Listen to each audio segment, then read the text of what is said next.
بہت شکریہ ڈاکٹر صاحب. آپ کو میری آواز آ رہی ہے؟ جی. اچھا صورتحال ابھی یہ ہے ناظرین کہ ہر گزرتے دن کے ساتھ اگر پاکستان کے مختلف اخبارات پڑھیں، پاکستان کی معاشی آؤٹ لک کے حوالے سے دیکھیں تو ہر گزرتے دن کے ساتھ آپ کو یہی نظر آ رہا ہے کہ موجودہ حکومت کے جو کنٹرول میں چیزیں نہیں آ رہی. ڈاکٹر زبیر صاحب ہمارے ساتھ موجود ہیں. ڈاکٹر صاحب بہت شکریہ وقت دینے کے لیے. ڈاکٹر صاحب آئی ایم ایف نے پاکستان کی معاشی فیوچر جو آؤٹ لک ہے اس حوالے سے آپ نے اعداد و شمار دے دیے ہیں، آپ کی نظر سے بھی گزرے ہوں گے. کیا کہیں گے ہم کس طرف جا رہے ہیں؟ آئندہ 6-8 مہینے کے لیے پاکستان کو کس چیز کے لیے تیار رہنا چاہیے اور پاکستانی عوام کو؟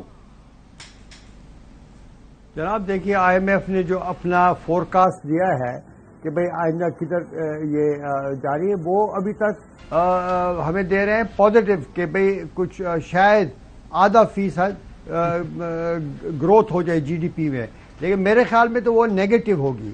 ہماری جو مجموعی آمدن ہے وہ کم ہونی جا رہی ہے، وہ ابھی سے ظاہر ہو رہا ہے. اگر آپ انڈسٹری کو دیکھیں، ایکسپورٹس کی حالت دیکھیں اور بجلی کی کنزمپشن کو دیکھ لیں، وہ سب چیزیں نیچے کی طرف جا رہی ہیں. پیٹرولیم کی کنزمپشن کو دیکھ لیں تو آپ یہ جو کرنٹ اکاؤنٹ میں کچھ فائدہ بھی، کچھ بہتری بھی ہوئی ہے، وہ اس لیے کہ امپورٹس انہوں نے کچھ کنٹرول کیا اور کچھ ڈیمانڈ کم ہو رہی ہے. ہر سائڈ سے جو قوت خرید ہے عوام کی وہ ختم ہو رہی ہے. تو اس طریقے سے جو ہماری انڈسٹریل اور ایگریکلچر پیداوار ہے اس کے اوپر اثر پڑ رہا ہے.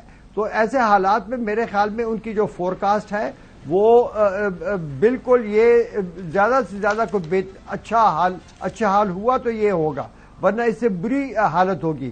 انہوں نے جو انفلیشن کے اوپر بات کی ہے کہ انفلیشن 20% ہوگا، اس وقت تو انفلیشن 40% پہ چل رہی ہے. وہ تو اگر تیزی سے کم ہوئی تو پھر پورے سال کا جو ایوریج ہے وہ شاید 30% کے قریب آئے گا.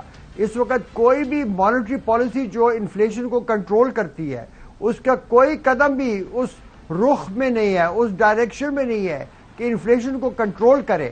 اور جب ایسے حالات ہو اور آپ کے ڈالر کے اوپر پریشر جاری رہے تو جب ڈالر اور ڈپریشیٹ کرے گا، مطلب کہ روپی اور ڈپریشیٹ کرے گا، ڈالر مہنگا ہوگا تو اس کا بھی ایک اثر آتا ہے انفلیشن کے اوپر. تو میرے خیال میں تو حالات جو ہے وہ آئی ایم ایف کی جو پیشن گوئی ہے، فورکاسٹ ہے، وہ اس سے بدتر ہے. وہ تو اپنے اوپر کچھ تھوڑا سا پردہ ڈالنا چاہ رہے ہیں اس لیے کہ انہی کے پروگرام کی وجہ سے ہم یہاں پہنچے. لیکن اس پروگرام میں سب سے بڑا ہاتھ تو حکومت کا ہے. حکومت کی ترجیحات، حکومت کی پالیسیاں، جو اخراجات ہیں جو الیکشن کے لیے کیے جا رہے ہیں، تو وہ اس کے نظر میں انہوں نے اس کا جو برا اثر ہے اس کو بچانے کے لیے جو اقدامات پاکستان کو بتائے ہیں کہ آپ ٹیکس بڑھائیں اور جس طریقے سے جو اچھا ڈاکٹر زبیر صاحب کی مد میں جو جی ڈاکٹر صاحب ایک چیز یہ بتائیے گا، آج بھی میں شیرانی صاحب کا کالم پڑھ رہا تھا ڈان کے اندر، اور باقی بھی مختلف جو اکانومسٹ ہیں آپ جیسے لوگ لکھ رہے ہیں، وہ ڈائریکٹلی جو پاکستان کے اندر استحکام ہے، معاشی عدم استحکام، وہ اس کے ریلیٹ کر رہے ہیں پاکستان کے اندر اس وقت جو سیاسی لڑائی جاری ہے. آپ کا اس بارے میں کیا خیال ہے؟ جناب دیکھیے، اس میں تو شک نہیں کہ جو سیاسی حالات ہیں اس کا اثر ضرور پڑتا ہوگا. وہ زیادہ تر پڑتا ہے اس کے اوپر ایک انویسٹمنٹ کے اوپر، اور دوسرا پڑتا ہے ڈالر کی اویلیبلٹی کے اوپر. اب ان حالات میں ہر پاکستانی جو ہے وہ دیکھیں، اس ملک کو تو سیاستدانوں نے اور پارٹیز نے مل کر اس ملک کو ڈبو دیا ہے. ہر ایک اپنی جان اب بچا رہا ہے. جس طرح کی کشتی سمندر میں جب ڈوبنے لگتی ہے تو لوگ چھلانگ مار کر پھر تیرنے لگتے ہیں کہ بھئی اپنے آپ کو تو بچائے. لوگ ڈالر ملک سے باہر لے جانے کی کوشش کر رہے ہیں جو بھی طریقہ ہو.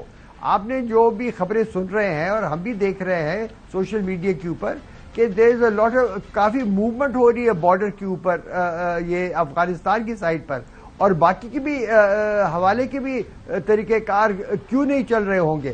تو میں کہتا ہوں یہ جو سیاسی حالات ہیں یہ تمام پاکستانیوں کو بالکل ان کو وہ گھبرا گئے ان حالات میں، اور وہ اپنے آپ کو بچانے کی سوچ رہے ہیں جن کے پاس تھوڑا بہت ہے، اور جو کروڑوں عوام ہیں وہ بیچارے کدھر جائیں؟ جی غلام حسین وہ تو بس بیچارے بیٹھے. جی ہاں جی. تو اب یہ کس بنیاد پر یہ فیصلے کر رہے ہیں؟ اب نہیں ہے کہ انہوں نے چھوڑ دیا کہ ہم چیف جسٹس کو ہٹا رہے ہیں.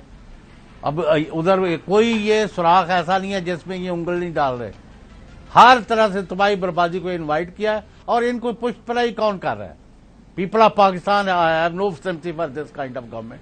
ان کا تو بیڑا غرق ہو گیا جیسے آپ نے رائٹلی پوائنٹ آؤٹ کیا ہے.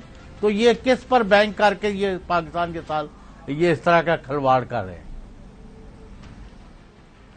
جی چودھری صاحب دیکھیے، میں تو اس طریقے سے دیکھ رہا ہوں کہ ایک ملک کو انارکی سے بچانے کے لیے ایک ادارہ ہوتا ہے جو فریقین ہوتے ہیں مختلف، ان کے درمیان وہ فیصلہ کرے، اور وہ سب سے اونچا جو انسٹیٹیوشن ہوتا ہے وہ ہائی جوڈیشری ہوتی ہے. جب یہ اب اس کو بھی اس پر حملہ کر رہے ہیں تو اس کو پولیٹیکل سائنس میں انارکی کہتے ہیں. یہ انارکسٹ ہیں، یہ چاہتے ہیں کہ ایسی افراتفری ہو جائے کہ جس میں ان کو بھی ملک بھول جائے اور باقی بھی، اور یہ کس طریقے سے ملک سے فرار ہو جائیں. یہ تو جان کر ملک کو ایسے حالات پہ لے کے، ان کو پرواہ نہیں ہے. دیکھیے اسحاق ڈار صاحب جو ان کے وہ ہیں، میں کہوں گا چیف ایگزیکٹو کے بعد، پرائم منسٹر کے بعد نمبر 2 وہی ہیں.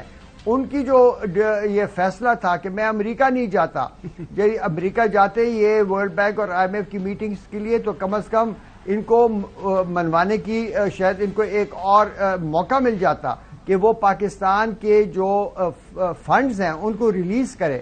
دیکھیے ایک بات یہ یاد رکھیے کہ IMF کا پروگرام جو ہے وہ پاکستان میں ایک طریقے سے مکمل طور پر نافذ ہے.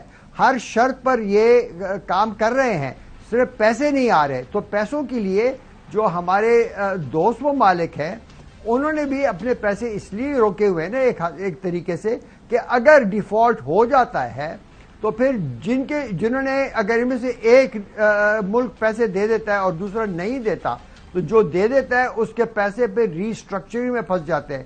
وہ کئی سالوں تک، 20-30 سالوں تک واپس نہیں ہوں گے.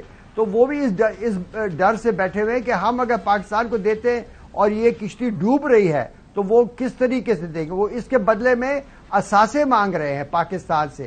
اب یہ لوگ کھل کے بات نہیں کر رہے کہ بھئی یہ کون سے اثاثے. انہوں نے چین کو. بہت شکریہ ڈاکٹر صاحب.